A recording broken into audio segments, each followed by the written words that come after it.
अस्सलाम वालेकुम नाज़रीन, सिंध ऑनलाइन टीवी में भलीकार आवां इमरान मलिक शामिल कयूं था हिन वक्त जूं ख़बरूं।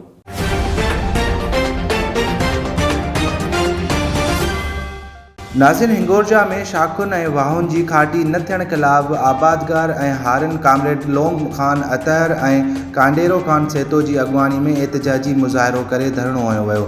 सिंध ऑनलाइन टीवी जे रिपोर्टर अज़ीज़ मेमन मूजिब बुख हड़ताल कैंप ते पाकिस्तान पीपल्स पार्टी अॻुवाण ऐं यूसी मेरठ जो अॻुवाण चेयरमैन दोस्त मोहम्मद सेतो पिणु पहुतो। आबादगारनि मीडिया सां ॻाल्हाईंदे चयो त 23 ॾींहंनि खां एहतिजाज करे रहिया आहियूं, पर असांजी केर बि दाद रसी करण लाइ तयारु नाहे। उन्हनि मुतालबो कयो आहे त शाखुनि ऐं वाहुनि जी खाटी कराए आबादगारनि में केड़ियल बेचैनी ख़त्म कई वञे। वधीक ख़बरुनि ऐं अपडेट्स जे लाइ ॾिसंदा रहो सिंध ऑनलाइन टीवी।